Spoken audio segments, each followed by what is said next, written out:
Hey dudes, welcome to Splat from the Past, the only 80s themed horror and sci-fi show where things can get totally radical. Now today is a very important episode of Splat from the Past. It is so important. I am just so nervous, yet so excited. I will be interviewing Mrs. Cunningham from Happy Days, Marion Ross. Yes, Marion Ross is going to be on the podcast today. I can't wait. All arranged from her publicist, Harlan Bull.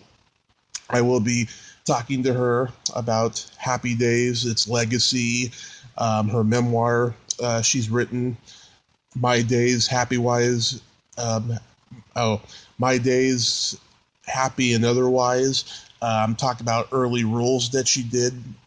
Well, she was a contract player at Paramount. She did movies with Jimmy Stewart, like the Glenn Miller Story, movies with a movie with William Holden called Forever Female. Her first sitcom was called Life with Father. And she's just had an amazing career. She was even in a sci-fi thriller called Colossus: The Forbidden Project. And I'm going to have her on the show today, and I can't tell you how excited I am. Need I say more? So yeah, here is my interview with Marion Ross. Hey Marion, welcome to the show. How are you today? I'm very well. We're putting away Christmas, and everything is pretty darn good today. Isn't that nice? Yes, I hope you had a wonderful holiday season, and this is such a tremendous honor. I thank you for taking the time today. Well, you're so welcome. It's an honor for me. Yes. Just so you know, Marion, swearing is allowed on the podcast. Yes. Okay. So, going back in time, did you gravitate toward acting early on? Oh, I certainly did. When I'm from Minnesota, and we had long, difficult winters, and my mother was a Canadian from Saskatchewan, and I was raised to, that I could be anything. I could be anything, and so that's a wonderful way to be raised. Mm-hmm. So did your parents take you to the theater and movies and all that? I wanted attention. I think I wanted attention. Mm-hmm. My brother, who's not too much younger, was a crippled boy, and I was a middle child. I think it helped to be a middle child. So you really craved attention. Mm-hmm. I was reading that you attended college in San Diego, working in the theater, and that led you to getting a contract with Paramount. Well, that's right. Not only did we have San Diego State, but we had the famous Globe Theater, San Diego Globe Theater, there in Balboa Park.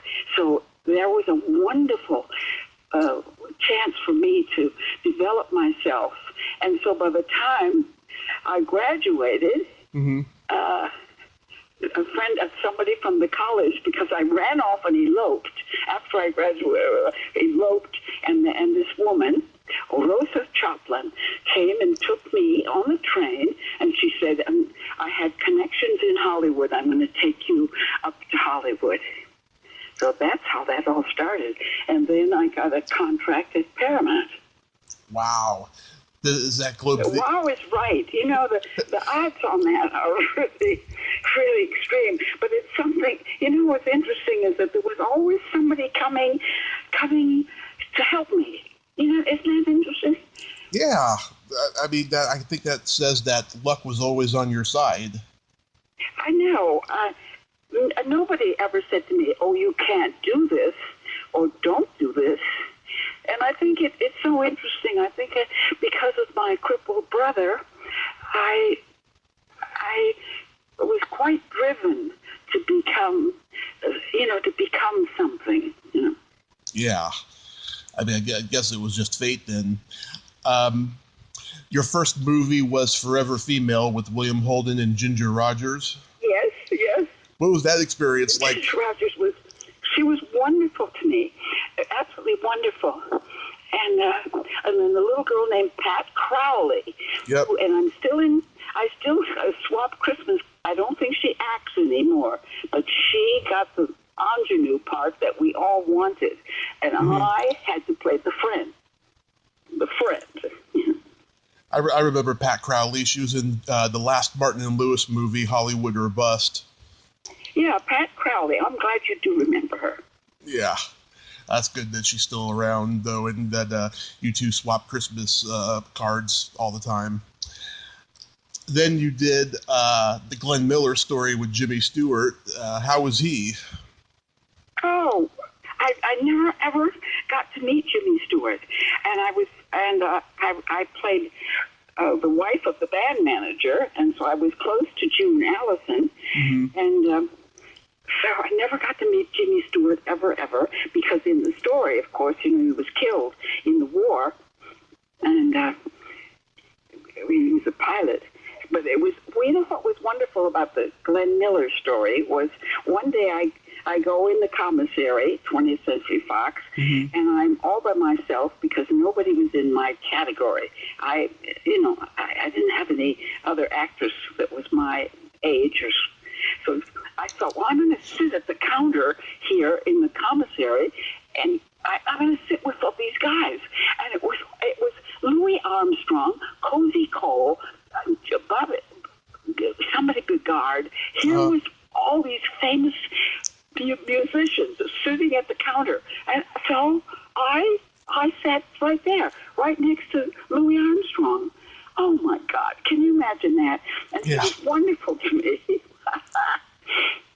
Yeah, I would have been just nervous to have been in the presence with all those people, especially Louis Armstrong, one of the greats. The first sitcom that you had a regular role on was Life with Father? Yes. And that was done, we did that live. The audience was out there, and when the theme song played, we're on.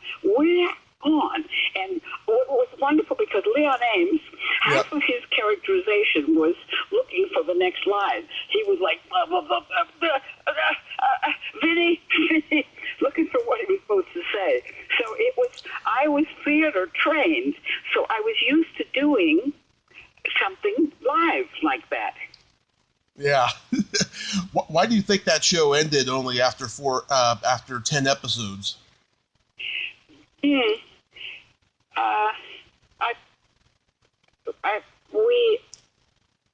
Was it only 10 episodes? I don't know how long it was, but we decided to do it one camera, right. And that I think we lost when we didn't have an audience out there. It made a difference in the texture of the whole thing. Mm-hmm. And that was during a time when you either had to be a movie actor or a TV actor if you wanted to be a star. Well, I think in those days, if the studio was behind you, the studio was making these stars. Mm-hmm. You had a special person who was taking care of your makeup and some taking care of your hair and your clothes, and there was a lot of protection. Like MGM, look at all the big stars. Look at Judy Garland was raised at MGM, and they could make you a star. Right. Especially if you had a lot of talent like she did. Right. And unfortunately, it all ended tragically for her, but yeah, in those days... Well, it ends tragically for a lot. And you think of Marilyn Monroe, I mean, what was she, 40? I don't know. And now my goal was to get the full arch of a career in my whole lifetime, which I have. I've only now retired. Maybe about 4 years ago, I said to somebody, I was on a TV show, and I said, "What is that line?" Well, they said, "Well, it's very simple." I said, "I know, but I forgot it." What is it? So I said, children, I think I have to quit. Yeah, I know. It gets to a point where you can't remember lines anymore, and you're like, okay, You can. yeah, it's time for me to You're quit. still cute. You're still cute, you know? Yeah. You just think, what is that? What's that? What am I supposed to say? And then you worked with Kirk Douglas in Lust for Life. Oh, my God, I did. It was wonderful. And I was in this wonderful scene at the end of the movie, and I played a nun, and he's cut his ear off, but he's this wonderful, crazy artist, and it was a wonderful scene.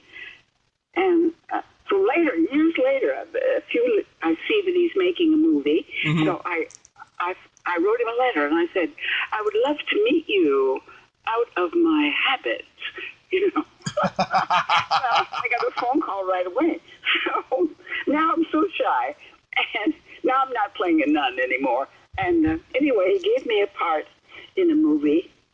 I forget, it was very, very insignificant, but it was nice. It was kind to me. Yeah, oh, that's good. Yeah, I think he should have won the Academy Award for that movie. Oh, I think so. I do think so. Yeah, he was great in it. Anthony Quinn was in that, too. Yeah, he won the Academy Award. He won for Best Supporting Actor. Did he? Oh. Yeah. Oh, it was a wonderful role. He played Gauguin, yeah. Yeah, that is a great movie. And Vincent Minnelli directed it. How was he? Yes. Well, you're a good movie fan, aren't you? Yes, I am.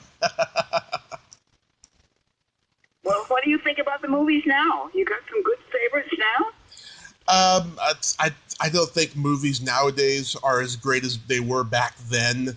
I've seen maybe a handful of movies in the last few years, and some that are as good. Like, I like the one that Tom Hanks just did where he played Mr. Rogers. Oh, it was wonderful. It was absolutely wonderful. Yeah. You know, I played Reese Williams, who played the journalist. Right. I played his mother on Brothers and Sisters, either his mother or something. Wow. I loved the series Mothers and Sisters. He was on that. Sally Fields. It was Sally Fields. I played Sally Fields' mother. Mm-hmm. Yeah. Wow. And I'm sure you saw him progress as an actor on that show. He's a wonderful, wonderful actor. Mm-hmm. Young man. Mm-hmm. You had a role in a classic sci-fi thriller called Colossus: The Forbidden Project. Oh, yes, I was in that. In that. I was a scientist. I don't know. And we all went on location up to Berkeley, and we were all playing scientists.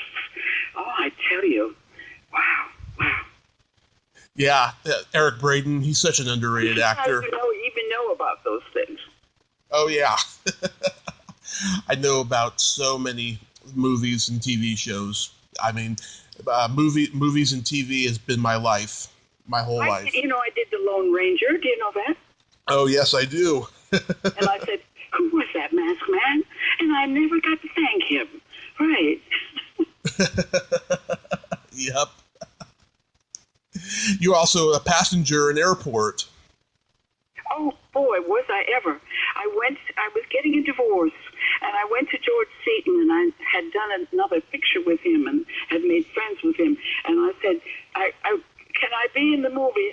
I'm getting a divorce. I need a job. He said, yes, what do you want, a part or a long part? I said, a long part.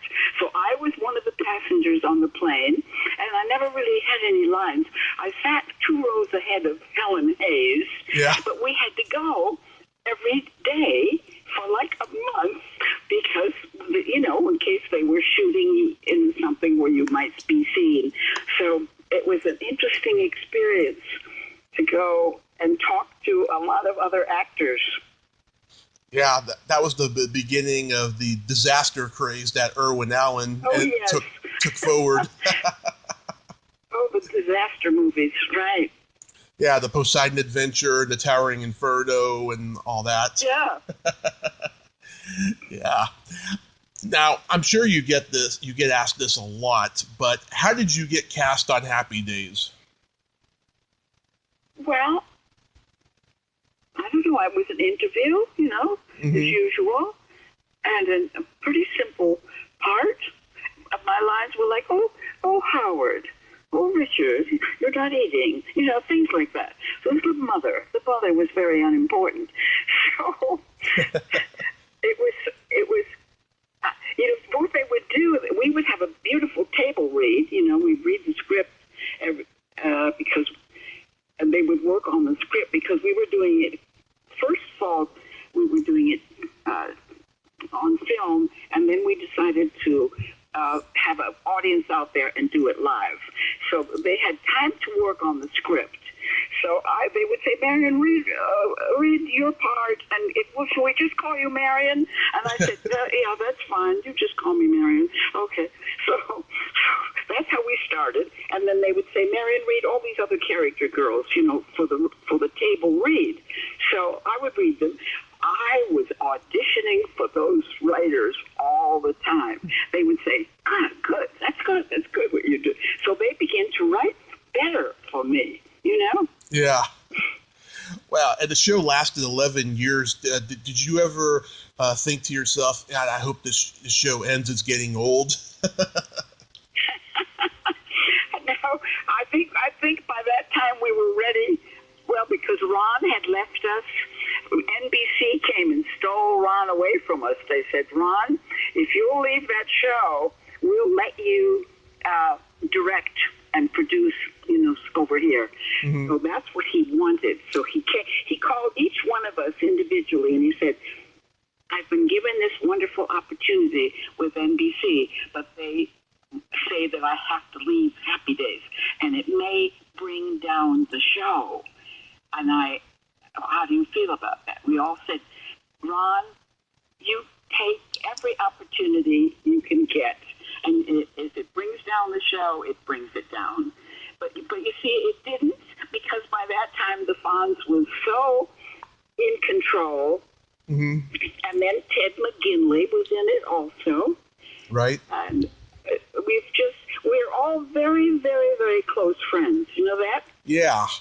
It seems to me that everyone was happy of Henry Winkler's success because he really boosted the show. Oh, well, I'm so thrilled for him now with Barry because he's just had this second win, Yeah. Fantastic. Yeah, he's had a pretty good career, in spite of Fonzie. Do you have any good Jerry Paris stories? Oh, my God, the Jerry Paris, so much fun. He would, in fact, one time there were a whole bunch of Japanese journalists came from Japan, and they're sitting up in the front row, and we're doing the show live, Yeah. So we would do warm-up with the audience. So he would say, oh, look at all those Japs out there. You remember World War II? And he took off on the Japs. Well, we would say, Jerry, don't do things like that. So we took the microphone away from him. We said, you cannot be let loose like that. You can't say things like that. Yeah, I interviewed his daughter Julie last summer, and she had some good anecdotes about him. He was a lot of fun, but he was a lot of trouble. Yeah. I know some people I've interviewed that were directed by him in the Police Academy movies told me, oh yeah, he could have a pretty bad temper. No, he would be totally out of control.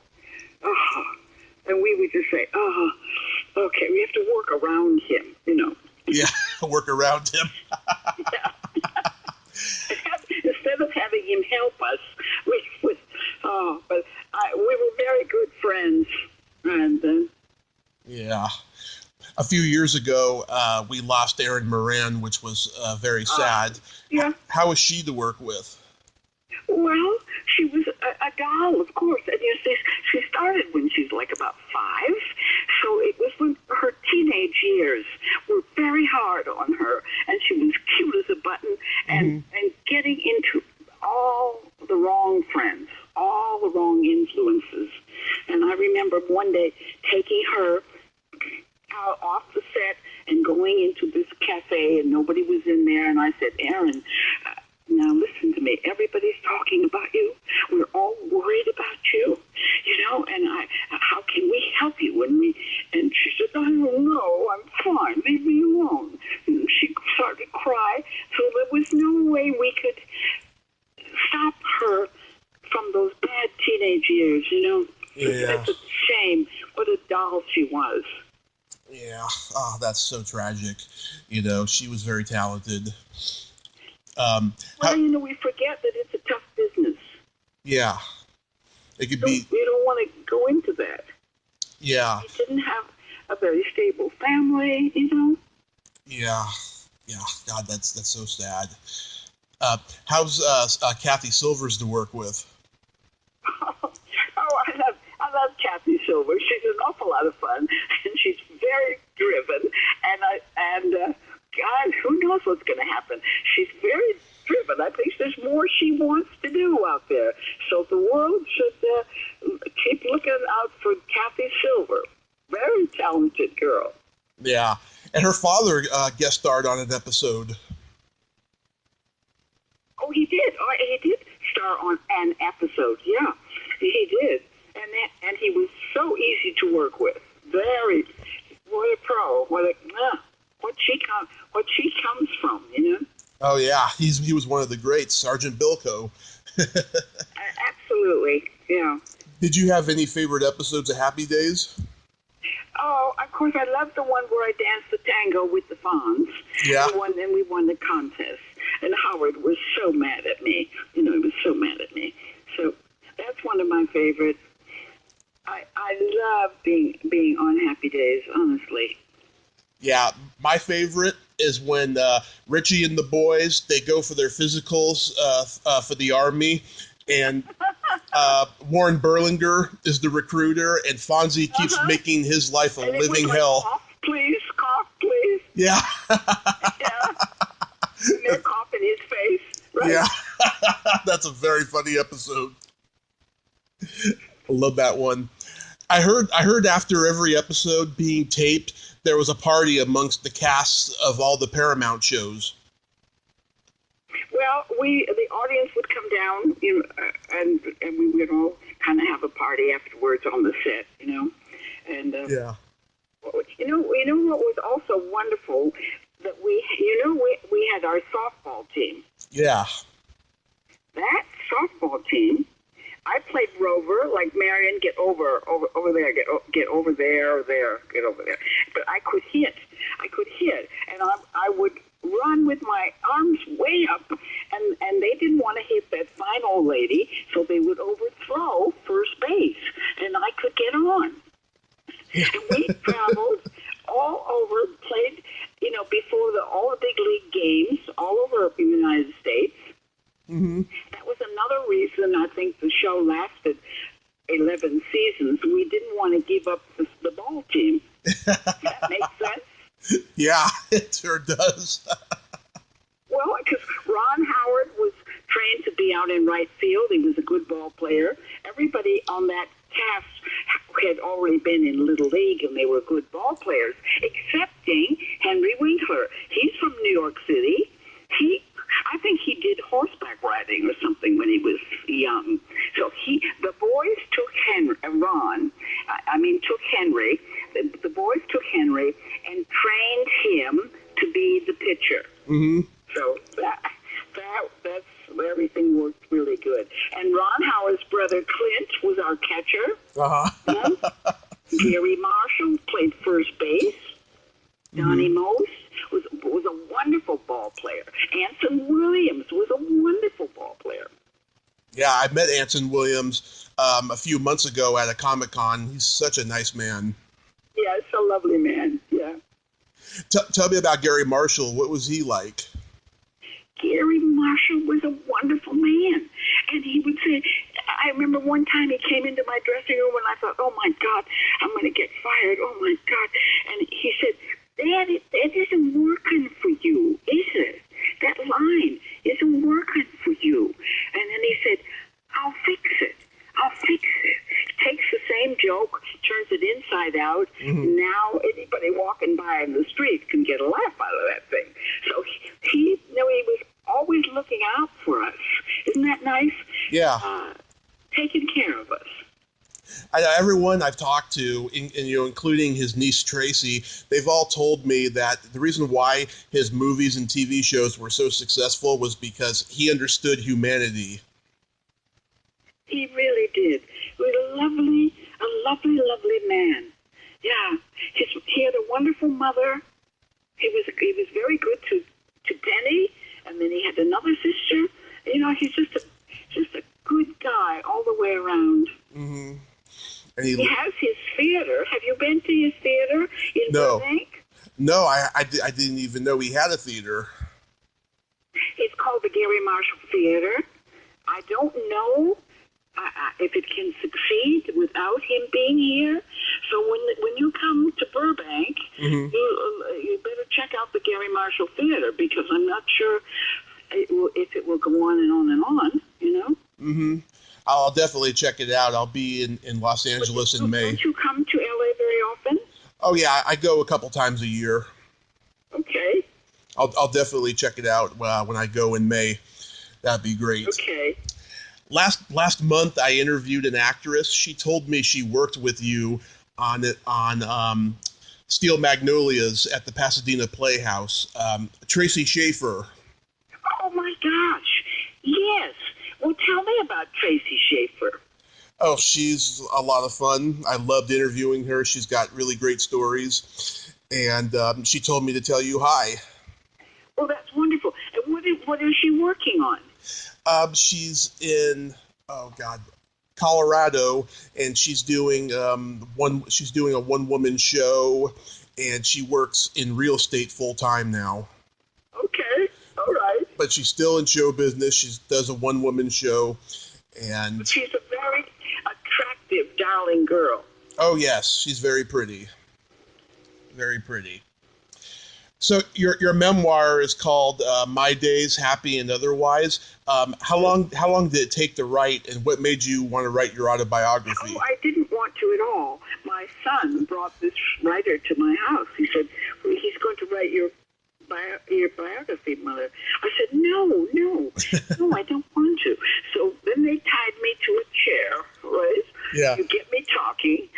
And so this took I think it took about a year, because he would come and get me talking and record it, and then he would go away, and I'd think, well, that's that. Then he would come back again. So this went on for quite a while. But I'm glad that we did the book, because what's really nice is that everybody and Happy Days wrote a little chapter on the last half of the book. So it's just a wonderful treasure to have it. Oh, that's wonderful. So they made you write this against your will. Yes, absolutely. Tied me up, yeah. Oh my God. So did you keep a journal every day of your life? Oh no. I kept a diary when I was about in 6th grade, 7th grade, So other than that, I never did. But I always had a lot of dreams. And when I was about 14, I said to my mother, I would go in the library and read theater arts magazines. And there were ads in the theater arts magazine for New York acting schools. And I looked at them, but we lived in Minnesota. Right. Of course, we didn't have any money. And then all of a sudden, I find an ad for Minneapolis, the McPhail School of Music and Drama in Minneapolis. So I say to my mother, well, could I, if I worked for somebody's family, could I go up there in the summer and take drama lessons? And my mother said, being a Canadian, she said, of course you can. So that's what I did. I went up there, and the family, when the summer was over, they said, you could stay with us and go to school here. So I did my junior year in Minneapolis at Southwest High, Minneapolis, and took drama lessons. And then when a full year went by, and then the Great War, World War II, was over. So now my father, who had been stationed in Panama, to San Diego. And so instead of going to New York City, I went to San Diego. But that was a good move because there was the Globe Theater. Mm-hmm. Is the Globe Theater still around? Oh, boy, is it. Oh, well, famous, wonderful. Wow. Top quality. Wow. Well, that's wonderful, though, that you got it all. Every time you go to San Diego, you've got to go to the Globe Theater. I've never been to San Diego. That's the only part of California I've never been. Worth the trip. Worth the trip so that you can go to the Globe Theater. Okay. I'll take a look. I'll take a look over there someday. It's in Balboa Park, and it's a beautifully well-run Shakespearean theater and theater all year round. It's very famous. Nice. I'll tell you, Marion, when I found out that you had retired, I shed a tear because TV is just not the same without you. What a charming thing to say, and I thank you for that tear. I mean that, yes. I mean, you're the most prolific TV actress of all time. The only other actor I can think of who's had a huge TV. Cloris Leachman, yeah. Cloris Leachman may be on there, but the one that comes to mind is Peter Mark Richmond. Oh, yes. He's a neighbor of mine, actually, around here. Really? Uh-huh. I know that he lives rather near me here. Yeah. Mm-hmm. Well, Marion, once again, this was such a tremendous honor, and I thank you so much for your time. Well, you're very welcome, my darling, and I hope you continue to have a fun life and just enjoy yourself, okay? Oh, same with you, and thank you so much. God bless you. Happy New Year, and have a wonderful day. Thank you, darling, so much. Bye-bye. Bye-bye. Well, there you have it. Marion Ross. What can I say? She is beyond a sweetheart. She is just a gem. And I'm so honored. Thank you so much, Harlan Bull, for connecting me with Marion Ross. What a sweet lady, and lots of great stories there. If you like this video, everyone, please subscribe to my YouTube channel. Add me as a friend on Facebook. Join my Tommy Kovac comedian page on Facebook. Follow me on Twitter and Instagram and all that fun stuff. Well, that's all the time we have this week on Splat from the Past. Until next time, this is Tommy Throwback Kovac saying, there's no shame in living in the past, because the present sucks. Later, dudes. Sit on it.